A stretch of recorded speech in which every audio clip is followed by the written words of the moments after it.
की शुरुआत होती है एक टैटू की दुकान में, जहाँ एक बूढ़ा आदमी एक गैंगस्टर के कंधे पर टैटू बना रहा था। अचानक गैंगस्टर के चेले ने उसे एक लिफाफा दिया जिसमें से काली रेत बाहर निकली। उन गुंडों को इसका मतलब नहीं पता था, लेकिन उसे देखते ही वो बूढ़ा आदमी वहीं जमा का जमा रह गया। उसने बताया कि काली रेत का मतलब है कि दुनिया के सबसे खतरनाक निंजा आने वाले हैं। कई साल पहले उसका सामना इन योद्धाओं से हुआ था और वो जानता है कि ये कितने खूंखार होते हैं। फिर उसने अपनी छाती का बरसों पुराना घाव दिखाया। असल में इस बूढ़े आदमी का दिल दाईं तरफ है और यही कारण था कि वो निंजा के उस वार से बच गया था। अचानक एक आदमी का धड़ से अलग हो गया और चारों तरफ डर का माहौल फैल गया। तभी छत से एक तार गिरी और उसने एक आदमी को ऊपर खींच लिया। जब वो वापस आया तो उसके शरीर के टुकड़े हो चुके थे। ये निंजा हमेशा अंधेरे में छिपकर वार करते थे और एक ही पल में उन्होंने वहाँ खून की नदियाँ बहा दी। जब सब मर गए तो निंजाज अंधेरे से बाहर निकले। इसके बाद हमें जापान की ओजुनु पीढ़ी की कहानी बताई गई। ये खूंखार निंजाज की पीढ़ी है जिनका सरदार है लॉर्ड ओजुनु। ये लोग दुनिया भर से बच्चे इकट्ठा करते हैं और कड़ी ट्रेनिंग के बाद उन्हें निंजा बनाया जाता है। इन निंजाज के बारे में दुनिया के सभी बड़े लोग जानते हैं, लेकिन आम जनता को इनकी कोई भनक नहीं। कोई भी इन्हें 100 किलो सोना देकर किसी का भी कत्ल करवा सकता है। ओजुनु पीढ़ी सदियों से अंधेरे में काम करती आ रही है।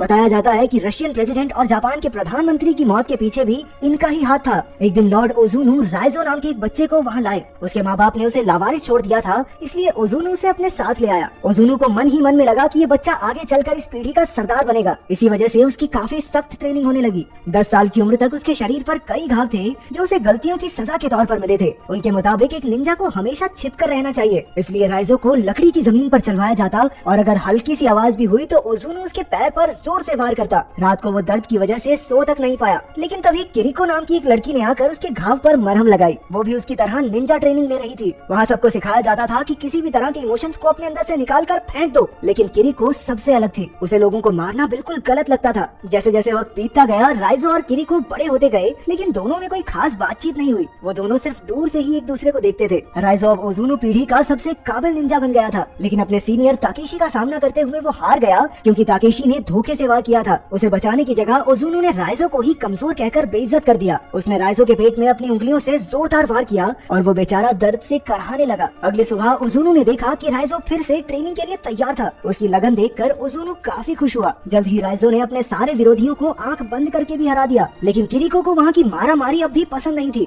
राइजो अक्सर उसे समझाता था कि अगर ओजुनु को पता चल गया तो वो किरिको का दिल निकाल लेगा। फिर किरिको ने कहा, लेकिन मेरा दिल तो तुम्हारे पास है, तो कोई कैसे निकालेगा? एक दिन किरिको को चाकू से किसी को मारने का टास्क मिला। जब किरिको से ये नहीं हुआ तो ओजुनु ने उसके चेहरे पर चाकू मारकर उसे पिंजरे में बंद कर दिया। रात को राइजो छिपकर उससे मिला और उसे पानी पिलाया। कुछ दिन बाद एक रात को किरिको दीवार फांदकर भागने लगी। उसने राइजो को भी अपने साथ बुलाया, लेकिन राइजो ओजुनु के लिए वफादार रहा। आखिरकार वो पकड़ी गई और अब उसे मौत की सजा होनी थी। ताकेशी ने सबके सामने उसके दिल पर वार करके उसे मार डाला। उस दिन राइजो के अंदर भी कुछ मर गया, लेकिन वो फिर भी ओजुनु से जुड़ा रहा। इसके कुछ साल बाद बर्लिन में मीका नाम की एक लड़की को निंजास के होने के कुछ सबूत मिले। इन सबूतों को लेकर वो अपने बॉस मैस्लो के पास पहुंची, लेकिन मैस्लो ये मानने को तैयार नहीं था कि ऐसे निंजास मौजूद हैं जिनके बारे में सिर्फ बड़े लोग ही जानते हैं। ऐसा कुछ नहीं होता। इसलिए मीका ने उसे सबूत दिखाए कि बड़े लोगों का पैसा इधर उधर होने में और कई नेताओं की मौत में निंजास का ही हाथ है। अब मैस्लो ने इसके बारे में और जानने का फैसला किया। उन्हें पता चला कि सेबैटिन नाम के एक जासूस ने भी ऐसे सबूत इकट्ठा किए थे, लेकिन जल्द ही उसे काम से निकाल दिया गया और किसी ने उसका खून कर दिया था। उधर राइजो भी किसी खास काम के लिए बर्लिन में था। वो एक सुनसान से घर में अकेला था और हर सुबह कड़ी ट्रेनिंग करता। एक दिन वो कपड़े धोने की दुकान पर गया, जहाँ उसे एक औरत दिखी। उसे देखते ही राइजो समझ गया कि वो भी एक निंजा है। उसी वक्त दोनों ने एक दूसरे पर वार किया और एक जबरदस्त लड़ाई शुरू हो गई। कुछ देर बाद हमने देखा कि राइजो उस लड़की को एक वॉशिंग मशीन में भर के चला गया था। उधर मीका उस जासूस की पत्नी से मिलने पहुंची जिसे निंजास के सबूत मिलने पर मार दिया गया था। उस औरत ने बताया कि यूं तो उसका पति काफी हिम्मत वाला था, लेकिन उस घटना के बाद वो इतना डर गया कि घर के हर खिड़की दरवाजे पर कम से कम 2 ताले लगा कर रखता। घर के हर कोने में रोशनी रहती थी। उसने परछाइयों के लिए कोई जगह छोड़ी ही नहीं कि कहीं कोई निंजा ना आ जाए। लेकिन उस रात जब वो आए तो बत्तियां अपने आप ही बंद होने लगी। अगले दिन मीका के ऑफिस में एक ऑफिसर आया, क्योंकि वो ऐसी चीजों के बारे में ज्यादा सोच रही थी जो उसके काम की थी ही नहीं। उस रात मीका ध्यान से घर लौटी, लेकिन उसने देखा कि पूरी गली में ही लाइट नहीं थी। वो फिर भी अपने घर में घुसी और उसी वक्त एक निंजा ने उस पर हमला कर दिया। हैरानी की बात तो ये थी कि एक दूसरे निंजा ने उसकी जान बचाई और सारे कातिलों को खत्म कर दिया। ये कोई और नहीं बल्कि राइजो ही था। हमने देखा कि इससे पहले अपने मिशन पर राइजो ने अपना सारा गुस्सा निकाला और बड़ी बेरहमी से उस आदमी का कत्ल कर दिया। इस मिशन के बाद वो छत पर बाकी निंजास से मिलने गया। लॉर्ड ओजुनु ने कहा कि उसे राइजो पर गर्व है, लेकिन अचानक राइजो ने उस पर हमला कर दिया और उसकी आंख और चेहरे को चीर डाला। उसके साथ के निंजास ने लीडर पर हमला करने की वजह से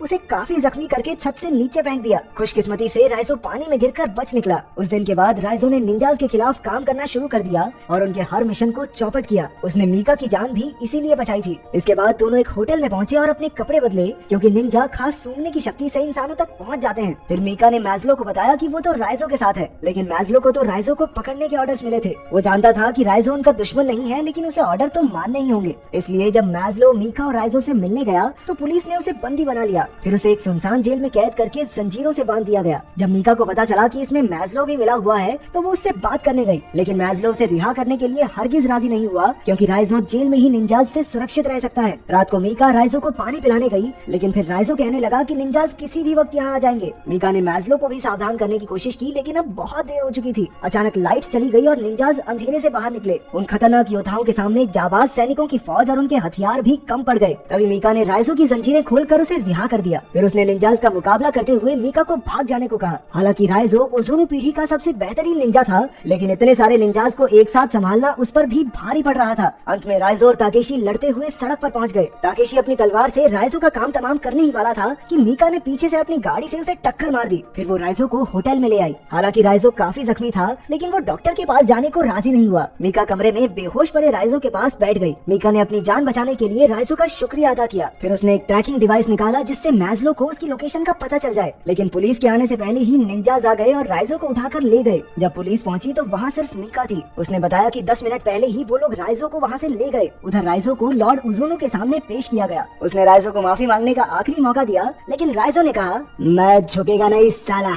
इससे ओज़ोनो का गुस्सा 7वें आसमान पर पहुंच गया, क्योंकि कुछ साल पहले तक तो उसने सोचा था कि यही लड़का आने वाले समय में पूरे कबीले का सरदार बनेगा। उसने राइजो को किरिको की जगह खड़ा किया और फिर अपनी उंगलियों से 3 बार खतरनाक वार किए। आमतौर पर ओज़ोनो के एक ही वार से लोग मर जाते थे, लेकिन राइजो ने तो बस खून की उल्टी की। उसके साथ साथ ट्रैकिंग डिवाइस भी बाहर आ गया। उसी वक्त मीका ने पूरी पुलिस फौज के साथ हमला करके खलबली मचा दी। कई निंजाज धमाकों में मारे गए। इस खूनी जंग में दोनों तरफ से कई लोग शहीद हुए। वहीं राइजो को ताकेशी और उसके आदमियों ने घेर लिया। राइजो ने आप देखा ना और एक एक करके सबको धूल चटा दी। फिर ताकेशी और राइजो आमने सामने आए और अपना पूरा जोर लगा दिया। आखिरकार जीत राइजो की हुई और उसने ताकेशी के शरीर का एक हिस्सा काट फेंका। अब बारी थी ओज़ोनो की। उसने देखा कि ओज़ोनो एक कमरे में आराम से बैठा था। वहीं बाहर जबरदस्त धमाके हो रहे थे। अचानक ओज़ोनो हवा में ही गायब हो गया और राइजो के पीछे के अंधेरे से निकला। सिर्फ एक धक्के से उसने राइजो को हवा में उड़ा दिया। फिर दोनों ने अपनी तलवारें निकाली और एक दूसरे के खून के प्यासे हो गए। ओज़ोनो ने एक बार फिर उसे माफी मांगने का मौका दिया और कहा कि वो राइजो का पाप है, वो ही उसे वहाँ लेकर आया था और बचपन से आज तक पाला है। लेकिन राइजो ने जवाब दिया कि वो किसी का बेटा नहीं और ओज़ोनो को खत्म करके ही वो आजादी की पहली सांस लेगा। फिर वो ओज़ोनो पर लपक पड़ा, लेकिन वो एक बार फिर से गायब हो गया। तभी मीका राइजो की मदद करने पहुंची। मौका देखकर ओज़ोनो ने पीछे से मीका की छाती के तलवार आर पार कर दी। ये देखकर राइजो को याद आ गया कि कैसे इन दरिंदों ने उसके बचपन के प्यार किरिको को मार डाला था। गुस्से से भरकर राइजो ने एक ही झटके में अपनी तलवार से ओज़ोनो के 3 टुकड़े कर दिए। राइजो मीका को बाहर लाया और डॉक्टर्स ने उसे देखा। पता चला कि मीका का दिल दरअसल दाईं ओर है, इसलिए वो बच जाएगी। आखिरकार राइजो ने एकेडमी की दीवार फांदी और वैसा ही किया जैसा किरिको चाहती थी।